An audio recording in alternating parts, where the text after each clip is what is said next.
Hello and welcome everybody to My Best Partner Official. So today I would like to discuss with you how to clean this old, dirty, nasty looking a Cooper hammer. So this piece is I got for like a couple of bucks, and well, delivery cost me about the same amount of money. So I paid like $4 for this thing. It has a long metal handlebar, and you can heat it up and solder things with copper, something like old radiators, some pieces of your plates, or maybe boiling pans, frying pans that made of copper, which is obviously antiques. And so this one was cleaned roughly, I would say, a couple of weeks ago, maybe a week ago. It gets a little oxidation, so basically this greenish parts is the oxidation of copper, and doesn't get really bad or something horrible with it. It's just, see the dark plates, parts is also oxidation. It's early stages, it's nothing critical. Even when copper gets all dark and black like this, nothing happens to it. Basically it just protects itself from rusting, from any other type of oxidation in connection with water or oxygen or any other gases, like any other we have around us. So yeah, this is pretty much it. And for these purposes, I'll try to make this video short, and I don't have really too much intent to have this video photo edited or video edited, because it's going to take forever for me. I know myself. So I'll try just to go briefly, and I'll do whatever I can to make it look shiny. And I'll do a couple of these that I have done already before. They all were about the same condition, like you saw the black one right here. Okay. And so I've seen people who are melting metals down, and then they use sand grit papers. So basically they use, I have here a little piece that is 120 grit.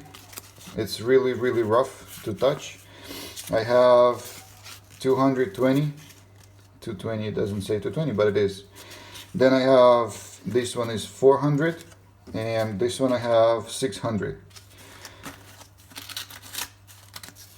To make it smooth, you basically use 120, 220, 400, 600. But today I'll stick only with 120 and 220 max, because I just need to remove with this the hardest parts of black oxidized thick layer. Because generally what you use for cleaning this type of hammers is you use your salt, that is a regular salt that you use for cooking, okay, and you use vinegar. It's just a regular vinegar, whatever you can use. It doesn't say, oh yeah, there it is, it says 9% vinegar. It's in Ukrainian, but doesn't really matter, any country you are in. And so you mix those things up and you basically clean them up. So without further ado, I'm going to clean, I'll try, I think I'm going to show you just this part is going to do, I'm going to do with sponge. So what you do, you can give a little tap of water. And obviously the best thing for me, I already tried to do it with microfiber, and I tried it with a sponge, and I tried it with hands. The best way, of course, is sponge. And this part is going to get messed up, so it's it has to be disposable sponge. You don't use it for anything else except copper and cleaning copper, okay? And I'll show you the rest of the hammers that I have. See, this one is also copper, okay. The same rebar, the same stainless steel, also for melting metals and soldering them together. This one is, let me see, this one is also a little smaller one, okay. It has a little oxidation. I'm going to clean them all up today, just to see how it's going to look like. And it gives you, I'm gonna show you different light settings, okay. This is a warm light, okay, and this is a bright light, so see, so it's gonna give a little different shine to it. Okay, so let's do this one. I'll try to make it no cut today. Okay, this was a little loud. I'll do this one, give it a little wash just to have it look better and feel better in our hands. Okay, so you clean it all. You clean it all up like this, like so, like such. There you go. Now it's at least comfortable to use with, and you can see clearly that I'm going to be messing up other hammers whilst I'm doing this one. So you take a regular, I'm in my kitchen right now, so you add like this. Alright, and then if a little salt and vinegar goes to different other hammers, even though they're clean, definitely is the benefit for them, nothing else. See, I'm adding a little vinegar in the drips, and then we take, I'm really compelled to use the 120 sand grit paper, but I'll show you how hard it is to do it without the 120. So just you try to start to scrap. You scrap, you go through with it. It goes a little messy, but it works. The oxidation, black parts, they go away, and you can see already it's turning the colors right up and becomes, see, and when it's done you can add a little extra salt like this, a little extra vinegar. Oops, I closed it. There we go. And you just add like this, and then you scrap. So basically the crystals of salt, they work and they become some sort of, I would say, sandpaper. Okay. And this video is uncut, so you will see the time I spent. Obviously I'm talking more than I'm working, so this is nothing to be worried about. And if you don't talk and you just work, you see it's already changing the color. The oxidation in the bottom, there might be other metals over here in the bottom in these hammers because they're used for soldering, so I'm not too worried about that. Anything can be done with cleaning, then you can sand grit it with sandpaper and, you know, all other tools like sandblasting, but it's too rough. You can use what do you call them, those that you send the papers, so you send the tables, is going to be angle grinders. You can use drills, you can use screwdrivers that have motors in it, and you can attach sand grit papers, sanding machines. Any sanding machines would work. And you should clean the sponge too. The sponge gets, see, the sponge gets black because the material, the black oxidation, goes to the sponge, and this way you will have a sponge dirty real quickly. So in order to avoid that, so you take the sand grit paper and you work it up, and you work it up like this, like so. This will remove the blackenish parts much quicker than anything else. We'll try this side, okay? So just to show you, this is basically a removal. Okay, hold on, I'm gonna attach the camera to this side, okay? And you scrap. See, this is more rough way to do it, and when you use a sand grit paper, you're taking out a lot of materials, you're taking out a lot of copper that goes way down, wash down the drain pipe. So basically I don't like this type of scrubbing and scratching, and so the point of this video is to show you that you can use something less abrasive, less aggressive materials to remove the blackenish parts. And the best way, of course, here, I don't want to remove a lot of copper, but just for the sake of video, I'll do it.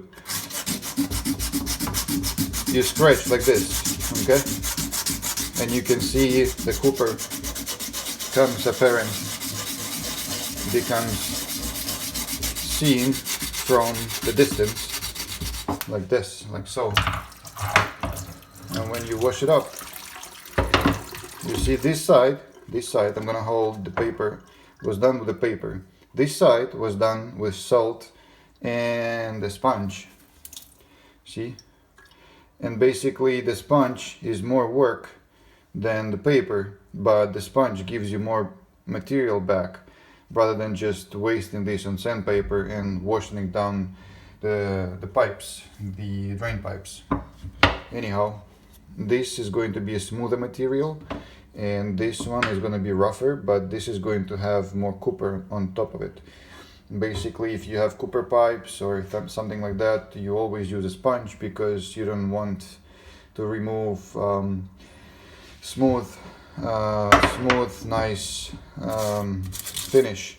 But right here, the layer is too thick. The black oxidation becomes so thick, so you can use it. You cannot use it anyhow, and the sponge will take it forever to scrub it. So we're gonna just scrub the black part, just to fasten, to make it more fast.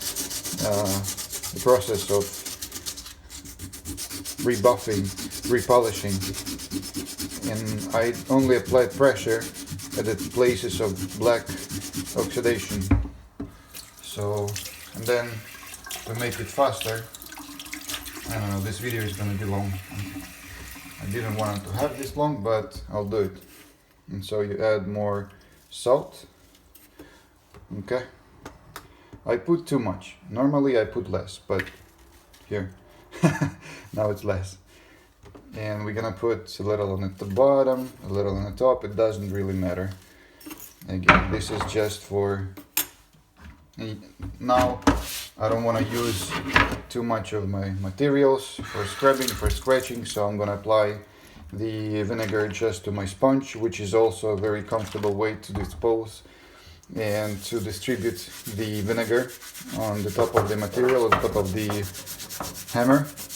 And you can see this side becomes clean as well.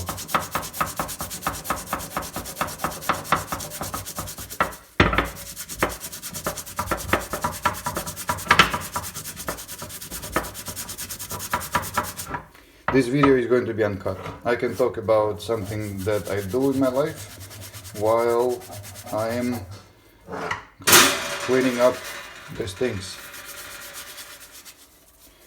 Alright. Didn't want to have this video uncut. Maybe the only thing I'm gonna do is just make it short, or I'll cut it up right now. And then I will post the pictures of what is the finished hammer will look like. It will look the same like all those others. Okay. It does take a little while. It doesn't take too much long, but you can already see the process. See here. Hold on.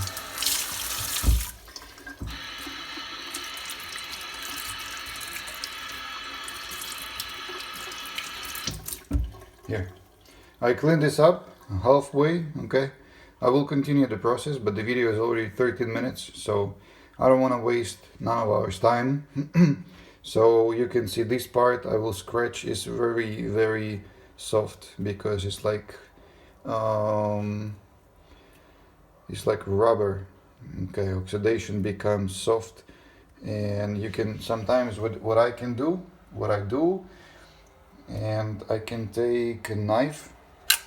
This is my kitchen knife. I don't like to do it with a kitchen knife, but screw it. So you do like this. You scratch and you cut it, okay? Be careful, don't cut too much, okay? Because if you cut too much, this is the material that they put on the roads. Smoky stuff. See? It goes away, but be careful with the knife because the knife is stainless steel and the crystallic structure of knife is much more harder than the copper ones.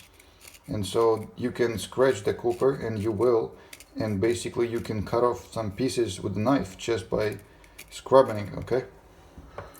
So see, these parts that are really thick of blackenish oils, you can just scrape off with a knife. That's it. It's gonna be much more faster than taking sandpaper, and you will take much less material that you should have had in the first place. Okay, there we go, and it goes away. See, blackenish parts, it goes away. See, it's easy as that. And then you continue to scrub, and you will have a really nice smooth finish, something like this, with just a little of blackenish parts right here. And this is how you clean copper. And I can post a picture of what it's gonna look like when I'm done, but it's gonna look like this. Okay, this piece right here, okay, it will look like this. And for finishing parts, when you clean too much of a copper, I will show you the very interesting part is going to happen. You're gonna have something beautiful like this. Ta-dam! Ta-da-da-dam! You're gonna have something like this. Yes? Roganchik is my hurricane. You wanna help too? Okay, let's go play and then we finish. Thank you for watching. Have a nice kitty day. Bye bye.